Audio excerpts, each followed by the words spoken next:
Well, ever since 9/11, Americans have been bombarded with the message that Islam is a religion of peace.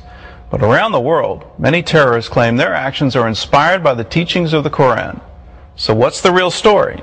Here's CBN News anchor Lee Webb. The Islam is Peace campaign began in earnest the day after 9/11, when President Bush visited this mosque in Washington, D.C. The face of terror is not the true faith of Islam. That's not what Islam is all about. Islam is peace.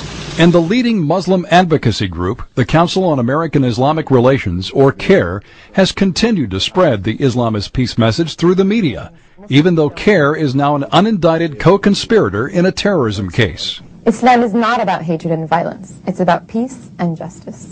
Some have even suggested that Christianity is somehow as dangerous or more dangerous than radical Islam. Rosie O'Donnell said as much on the program The View last year. And if you take radical Islam and you want to talk about what's going on there, you have to... And just one second, radical Christianity is just as threatening as radical Islam in a country like America. But is it? A new book says there's no comparison. Religion of Peace, Why Christianity Is and Islam Isn't, by Robert Spencer, says that while the Bible teaches Christians to love their enemies, the Quran teaches Muslims to be ruthless with unbelievers. This was the reaction of some British Muslims in London last year after a Danish cartoonist drew Muhammad with a bomb in his turban.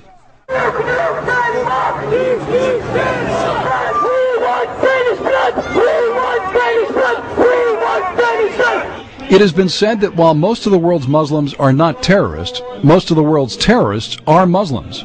But many on the left still fear Christianity more than Islam. Spencer says it's time for the West to defend Christianity and tell the truth about Islam. Well, joining us now live from Boston is Robert Spencer. He's the author of Religion and Peace, Why Christianity Is and Islam Isn't. Well, welcome to the 700 Club. Thank you. Very happy to be here. I've had an interesting conversation with some Arab ambassadors a couple of weeks ago, and one of them actually said that Islam is in need of a reformation. Is that sort of a prevailing view amongst, I guess, moderate Muslims? It's a common view, but I'll tell you one thing about that, Gordon. It's very important to understand. In Christianity, the Reformation was an attempt to get back to the basics, right? To clear away things that had crept in over the centuries that were not authentic, and to restore the purity of the original message of the New Testament.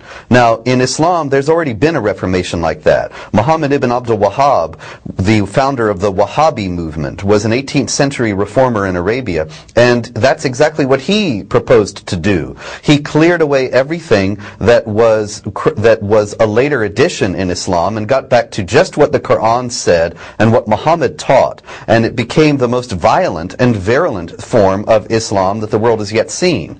So I'm not really sure that a reformation is what is needed. What might be needed is a rejection of a literal understanding of a lot of passages of the Quran. Well, give us some examples of how is the Quran more violent than the Bible? Well, you know, of course, we all know that in the Old Testament there are passages where God tells Joshua to clear out whole cities and things like that, but the one thing that he never does is say, and all believers should go and do likewise, or that this is your instructions, this is your pattern to follow. There have been many ways that interpreters have understood those passages, most of the time in a spiritualized way, that they in some way stand for the struggle against sin within the soul of every believer. But in the Quran, it's unmistakable that there are passages like in chapter 9, verse 5, slay the unbelievers wherever you find them. Chapter 9, verse 29, which extends and specifies the fight to refer even to Jews and Christians until they submit as inferiors under the rule of Islamic law. These things are not spiritualized, and they are directed as open-ended, universalized commands to all believers to fight against unbelievers, and that's how they've been understood by mainstream Islamic commentators through the centuries. So it's really, it's ridiculous when people say, well, the Bible is just as violent as the Quran. It just indicates that they don't really know what either one of them says. Is it possible for Christianity and Islam to peacefully coexist, or are they mutually exclusive? Well, in terms of doctrine, they're mutually exclusive because, of course, in 1 John it says, if you do not have the Son, you do not have the Father, whereas in the Quran it says anybody who says that Jesus is the Son of God is an unbeliever. And so those two things don't coexist. But of course, Christians are prepared to coexist peacefully with anyone. But Islamic traditional doctrine, traditional Islamic law, does not allow for peaceful coexistence between believers and unbelievers as equals in a society on an indefinite basis. Muhammad said Islam must dominate and not be dominated. And ultimately, unfortunately, all too many Muslims consider that to be an imperative to push to impose Islamic law upon the societies where they live. And that means second-class status for non-Muslims. We don't seem to be able to get this. Back in World War II, Winston Churchill called that struggle a struggle for Christendom, and he was very bold in saying that. But we don't seem to get this. We seem to want to distance ourselves, if you will, from the basis of Western civilization. We don't want to claim that all our concepts are based on Christianity. Why are we so reluctant to get into this and say our ideas are better? Well, it's a strange thing, but it seems as if a kind of self-hatred has gripped Western civilization. We're ashamed of ourselves. We're ashamed of our Judeo-Christian heritage. Even people who aren't Jews and Christians are unwilling to acknowledge that the Judeo-Christian tradition has been responsible for the greatest civilization the world has ever known. This self-hatred, I think, has become part of the pop culture ever since the Vietnam War. And that now it's really coming down to a challenge for us, because the Islamic law that the jihadists want to impose upon the world would deny basic things that we take for granted: freedom of speech, freedom of conscience, the equality of dignity of all people before God, the equality of rights of men with women, the equality of rights of all people regardless of creed, so that there's not a special class of people as there is in Islamic law. These things are all Judeo-Christian principles. And so this is the time when we need to cast that off and stand up and defend those things, or we're certainly going to lose them.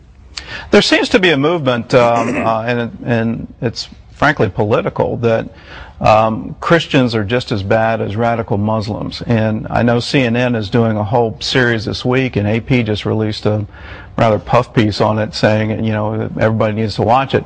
And in that segment, they're going to say that if Christians are encouraging young women to dress modestly, what's the difference between that and the Taliban? I saw that. Why are we doing that? Why is that even allowed? Why does Rosie O'Donnell get applause for saying that Christians are just as bad as radical Muslims? Well, this is the common assumption among the mainstream media, and it's just that fundamentalism, so-called, is the problem across the board, and so they have to make these ridiculous comparisons between modest dress in a Christian context and the Taliban. Do they even realize what goes on for women in the Taliban? That they kill girls who try to go to school? That in Saudi Arabia, which is a society very similar to the society established by the Taliban, there were girls who died in a fire because the religious police wouldn't let them come out of the school that was burning because they weren't wearing their headscarves. I mean, where have you ever seen Christians behave that way when they talk about modesty? It's a comparison that is so ridiculous as to be laughable, and yet it does seem to be the prevailing view of the elite. And the only thing I know to do is I say thank God for CBN and for the fact that we're able to speak the truth here, and we know that since what we're saying is true, that reasonable people, I think, will be able to see the difference. Well, I love to tell people I've never heard of United Methodist Jihad. It just doesn't. Yes. It doesn't exist in Christianity. You don't go out and kill people. The final question: do you think that within a Muslim society where Sharia law is sort of enshrined, and I think for me one of the great disappointments of both Afghanistan and Iraq is that that's precisely what our State Department allowed, that their new constitutions enshrine Sharia as the law of the land. Is it possible with that to have true democracy? No, because Sharia law does not allow equality of rights for non-Muslims and for women. And so if you're talking about democracy in the sense that it's always been understood in the West as, first of all, enshrining the rights of the individual as being something that is pertaining to his dignity before God, then that's one of the first things denied in Sharia for certain groups of people. And so ultimately those provisions in the Iraqi and Afghanistan constitutions are going to militate militate against the establishment of any kind of genuine Western-style democracy in either country. Robert, thank you for being with us, and thank you for this book, Religion of Peace. Thank you. Why Christianity is and Islam isn't. It's available in bookstores across the country.